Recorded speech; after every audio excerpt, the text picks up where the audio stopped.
welcome. We are at the residence of the German ambassador to India, Walter J. Lindner, in Delhi. He's anything but a conventional diplomat. He has humble roots and his life looks like a reel with many lives put together. And he's right here.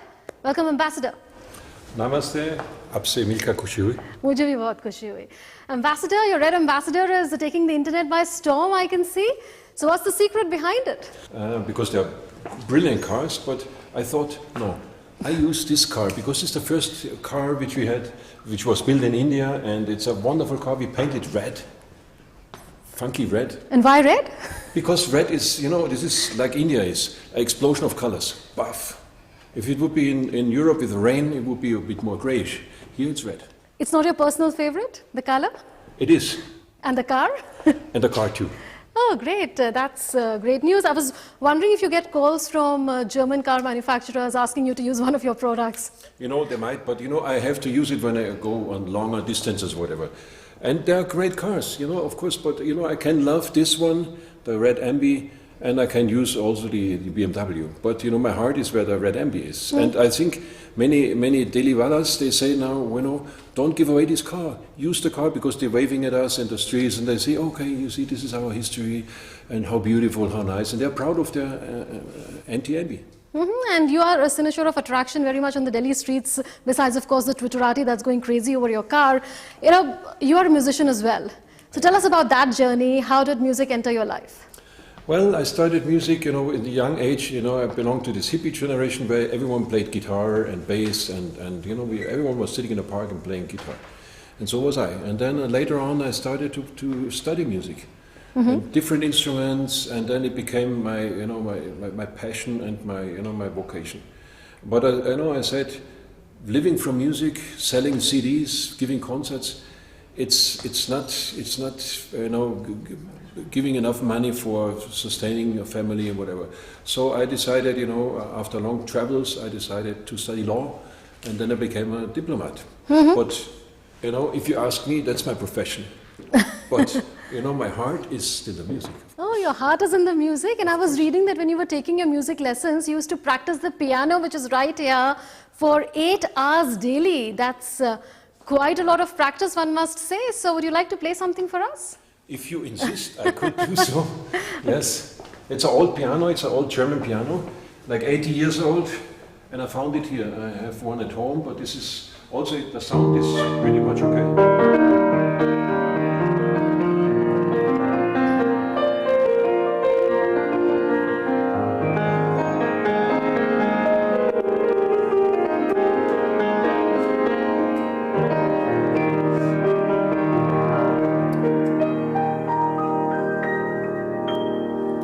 That's wonderful. That's really great. And you play the flute too? There are many instruments that you play, don't you? Yeah, I play. This is the basic. It's the keyboards, but I play the flute, I play the saxophone, guitar, bass. And you know, once it's like with the language, you learn 1, 2, 3, and then the 4th and 5th are coming easier because you know how to learn an instrument. And every morning I begin my day, if I'm here in Delhi, by sitting at the piano 20 minutes. And every day it's something different. I improvise. You know, this is just. It's just where the soul is. And then I go to the office and do my diplomatic work, which is very good, and I like it very much. But if you're an artist, you need some creative input. If you don't have the creative input, you are drying out like an orange. You know, you have to feed it. And India is a place where you can feed all your artistic soul, because it's a country where, as I said, the colors explode and the senses explode. So I think I'm very well placed here, and I love to be in India. How do you balance your life and interests? Well, you know, you have to. The day has 24 hours. Okay, that's right. I try to squeeze it. Out, and you know, you have to balance it. Your interests cover Bollywood too, the Indian film industry. Tell us more about that. Well, you know, I just met we have a German actress, which I met in Mumbai the other day, and next time I want to visit, you know, of course Bollywood, but also the music studios where they do the film music, and because I'm into film music as well, so the day has 24 hours. I wish it has 30 hours because there's so many things to do and to see, and India gives you plenty of opportunities. I also, apart from being a musician, I love taking photographs. You know, I love traveling. So there's so much to do, and you will see me, of course, here in the embassy, but also very often out there. In all corners of the country, I have to see what is it about India, what are the Indian people, what's the DNA? Tell me, how can you live together, 1.4 billion people, and live mostly in peace, and with all these different religions and different, systems of social context, and still, so I have to see that, We'll explore that side to you as well. You had backpacked to India when you were 20 years old. Tell us about that visit. Yes, well, as I said, in the time of 70s, the hippie generation, our dream was to go to India. So this was all yoga, this was all a spiritual adventure. So I went overland to India back in 77 and spent 6 months in India with long hair and I want to see this India again, but in different circumstances. And being a musician, it's harder. I'm happy I didn't, become a professional musician in the sense of being an orchestra musician, because then I wouldn't have traveled so much. And it's a challenge. Being an artist in this world is not easy. They have to live from day to day to day, and even in India, I guess it's not easy to live from your art. But I see a lot of music on YouTube made by you. Yes, I have like 5, 6 CDs out there in the market, but I couldn't live from them. But I get some extra, but it's not the reason I put them in the market. But in the market, they sell pretty well. Earning enough for me, then I just switch over to be a musician again. And I can see that your Hindi is quite good. You decided to present your credentials to the President of India in Hindi. Was that a conscious decision? How did the idea strike you? The idea was like an MB, not a red card. It was like out of respect to the country. If you're in a country and they have a wonderful language, then why not try to learn the language? And the best way to show it is to show it to the president of the country. And so the very formal and protocolish act of handing over the letters of credentials is very formal. And to break this formality by using Hindi, it brought a smile on the president's face. Oh, great. And you've been learning Hindi for quite some time now? No, just for 2 months now. But as I said, maybe next time we can do half the interview in Hindi. I have to tell my teacher he will kill me because you won't do this. But I try. I try to squeeze out of these 24 hours per day. I try to squeeze out a few minutes at least every day to repeat vocabulary. And this is in fact the private part of the ambassador's residence. This is more Rajasthani style, so to say. We'll show you around the entire residence of the German ambassador to India. But since we are talking about Hindi, let's try a question in Hindi then. Sanskrit काफी प्रचलित है Germany में. क्यों है इतनी प्रचलित वहाँ? क्योंकि संस्कृत बहुत सुंदर है. So it is a beautiful language, that's what you're saying. It is a wonderful language. I wish I would be further advanced already, but give me a few more months and then I will, because it's a wonderful language, I like it. Showbiz and diplomacy are not known to be bedfellows, ambassador, but we've seen how you saw allies and local musicians in Kenya post the election there. There was a lot of bloodshed. You were serving there as the German ambassador to Kenya in 2006. Tell us about that. Well, at that time, there was almost a civil war in Kenya. People thought they lost elections, and the others said, no, we won the elections.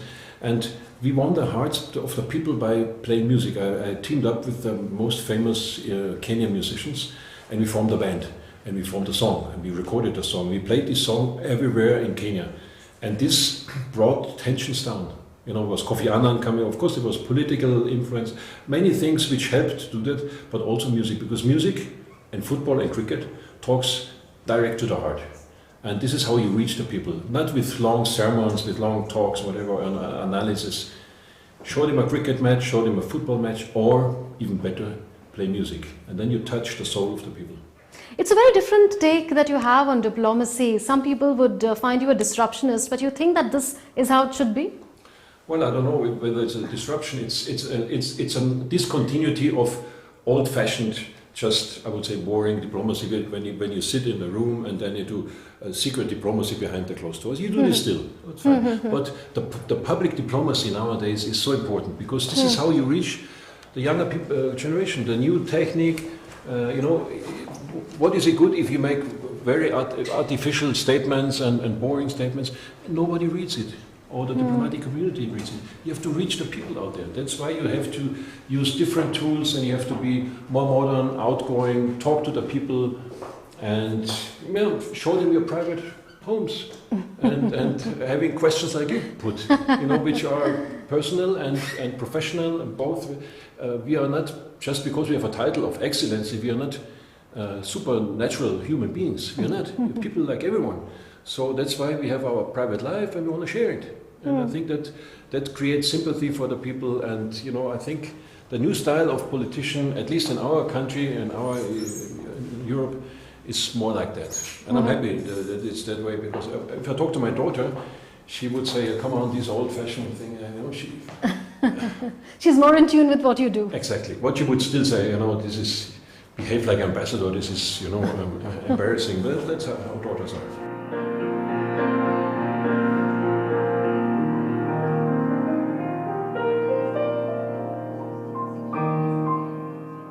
So that was about his multifaceted persona. But let's now talk about some hard diplomacy with him. Ambassador, you have taken charge at nearly the same time that the Modi government has returned to power with a bigger mandate. How do you see this victory? Well, I think it was good that I arrived just in time. Just during the elections, I could see the process of the elections, and then the end of the elections, and then the swearing-in ceremony of the Prime Minister, and the swearing-in of the new cabinet. And I saw some old friends there, like the new Foreign Minister, who used to be Foreign Secretary. I was Foreign Secretary before I came to India, so we met before, of course, as a friend of mine.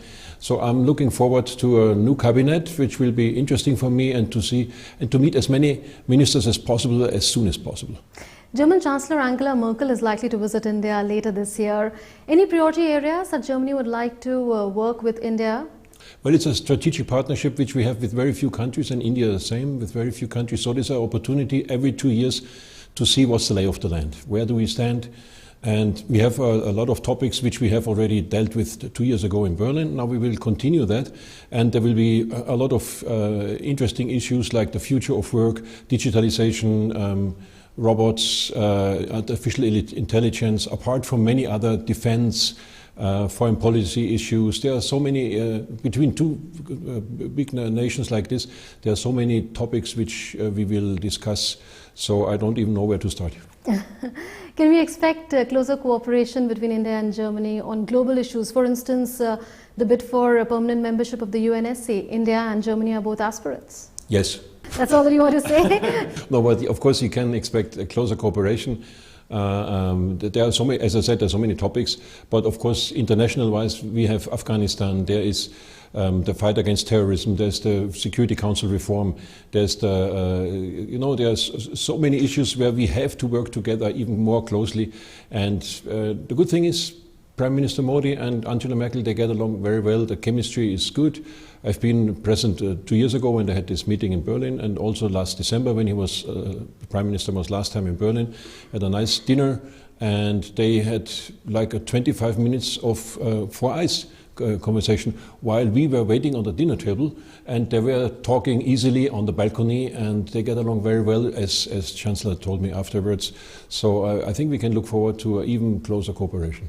That shows there's so much warmth in this relationship, and there's a personal rapport between the top leadership of the two countries. Does Germany continue to support India's bid for permanent membership in the UNSC? Yes, of course. There's a group which is called G4, which is Japan, which is Germany, and which is Brazil and India.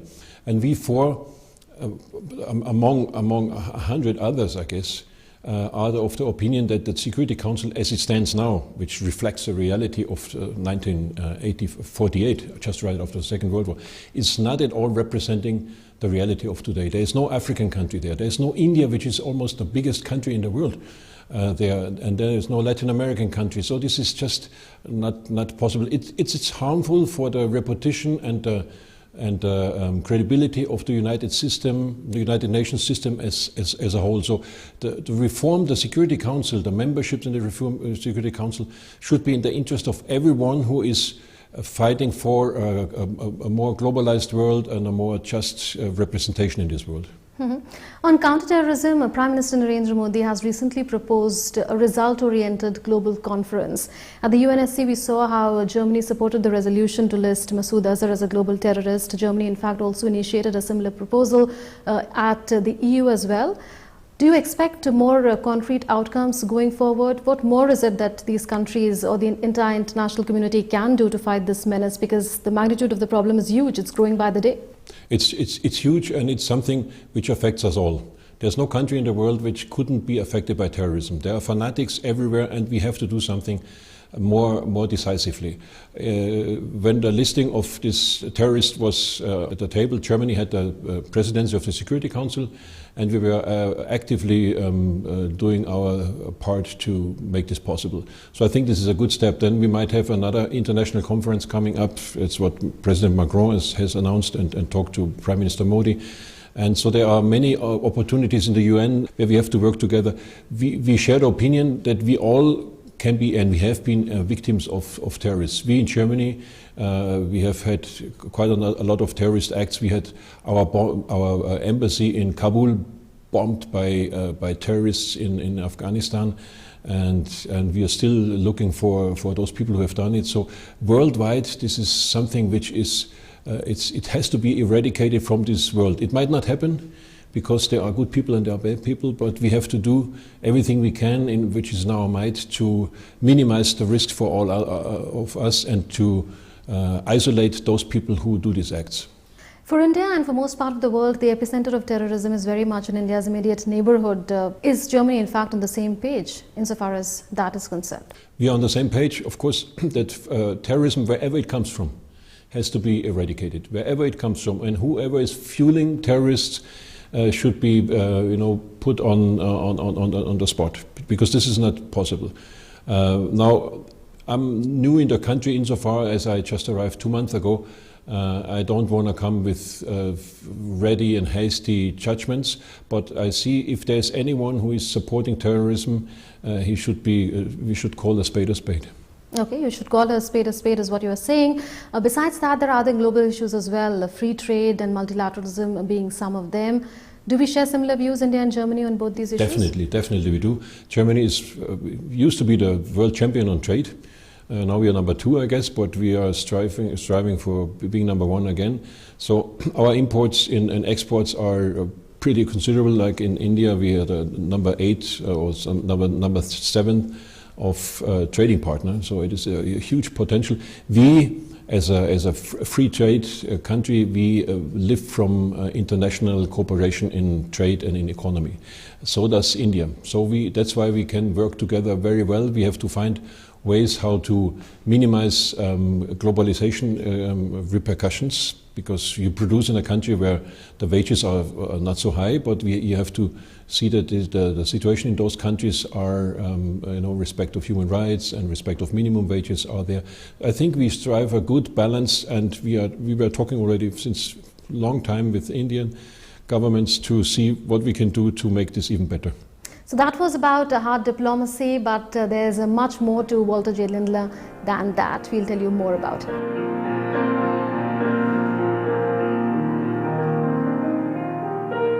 You spoke about your travels as well, and I was looking at your Twitter account. You were tweeting beautiful pictures of Srinagar. How was your experience there in Srinagar? And you've been to different places as well in India? Yes, I've been to, I'm in the country since 2 months, and I've seen quite a lot of places from the Ghats, from all the 82 Ghats in Varanasi to Rishikesh, the Beatles ashram in Dehradun, and then to Srinagar and up the road towards Leh. Wonderful places, and then also to Chennai, to Kolkata, to Mumbai. I travel a lot, but I will travel even much more. That's where you learn to understand the Indians, I guess. So we'll take a look maybe in a digital form of the kind of pictures that you have taken in a while, but you've been in this profession for quite some time now. Which station would you say has been your toughest, and why? I've been, for example, Angela Merkel's hitman for Ebola. So I went to the Ebola countries, which were Monrovia and Sierra Leone, where you are, where the people die and you have no remedy against it, and you are in the treatment tents and in the funerals, and you know how risky this is. And to go there and to see what we can do as government, and then to communicate with the Chancellor and see what can be done, this has been tough. But I've been to Baghdad, I've been to Kabul, I've been to all the tough areas in the world as State Secretary, so I think it's important to see what different kind of crises there are in the world. There are the good parts, the people who live in wealth and in wonderful circumstances, and there are a lot of people who live either in poverty or in civil war situations or in open war situations, hatred and discrimination. This is our world, but you have to get a grip on it. Absolutely. Well, one would assume that a diplomat's job involves a lot of stress, rigorous schedules, odd working hours, to name a few. How does your family cope with it, or do you simply have a different take and they're very much blended into your style of diplomacy, and it's easier for them perhaps? I guess the challenge for being a diplomat is that your partner has to move all the time with you, and if they don't find a job, what do they do?